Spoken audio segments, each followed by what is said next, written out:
सभी को राधे राधे, जय श्रीमन नारायण। आपके अपने YouTube चैनल प्रेम भक्ति में आपका फिर से एक बार स्वागत है। और आज हम इसी के साथ सुनेंगे षटतिला एकादशी व्रत की कथा। तो आइए मन में श्री हरि का ध्यान करते हैं और कथा सुनते हैं।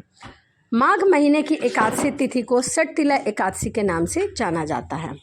इस दिन भगवान विष्णु और माता लक्ष्मी की पूजा की जाती है और व्रत रखा जाता है। प्राचीन समय की बात है, एक ब्राह्मणी थी।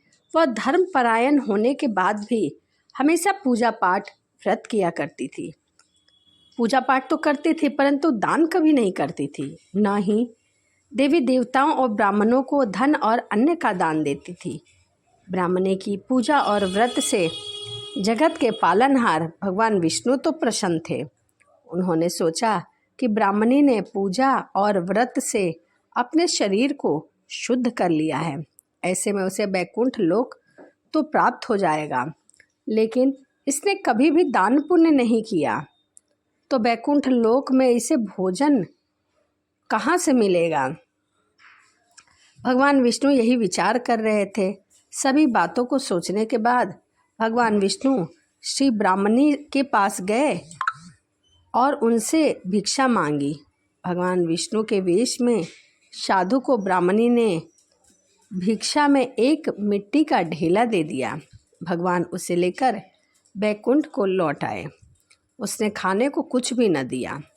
कुछ समय के पश्चात ब्राह्मणी का देहांत हो गया और वह बैकुंठ लोक गई, क्योंकि पूजा पाठ तो बहुत करती थी परंतु दान नहीं करती थी। ब्राह्मणी को भिक्षा में मिट्टी को देने की वजह से बैकुंठ में उसे बहुत ही सुंदर महल सा घर प्राप्त हुआ, लेकिन उसके घर में अन्न का एक भी दाना नहीं था, क्योंकि वह अन्न दान नहीं करती थी। यह सब देखकर भगवान श्री हरि ने ब्राह्मणी से कहा कि मैंने जीवन में सदैव पूजा और व्रत किया, लेकिन मेरे घर में कुछ भी नहीं है। ब्राह्मणी श्री हरि से ऐसा कह रही थी। भगवान ने उसकी समस्याएं सुनकर कहा कि तुम वैकुंठ लोक की देवियों से मिलकर षटतिला एकादशी का व्रत करो, दान करो, उसके महत्व को सुनो। जब तुम दान करोगी तो तुम्हें भोजन भी अवश्य मिलेगा। उसका पालन करो, तुम्हारी सारी गलतियां माफ़ होगी और सभी मनोकामनाएं पूर्ण हो जाएगी। षटतिला तभी ब्राह्मणी ने षटतिला एकादशी का महत्व सुना और इस बार व्रत करने के साथ तिल का दान किया।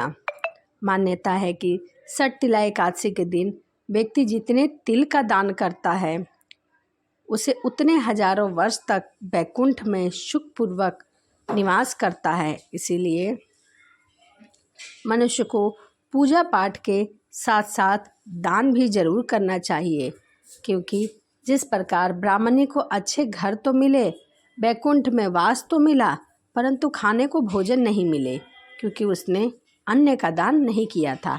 इसीलिए हमें समय समय पर अन्न का दान भी करते रहना चाहिए। तो यह षटतिला एकादशी व्रत की कथा थी। षटतिला एकादशी 25 जनवरी 2025 दिन शनिवार को है। वीडियो आपको कैसी लगी कमेंट में जय श्रीमन नारायण लिखना ना भूलें। चलिए इसी के साथ वीडियो को यहीं समाप्त करते हैं और आपसे मिलते हैं अगली वीडियो में। सभी को राधे राधे, जय श्रीमन नारायण, हरे कृष्णा।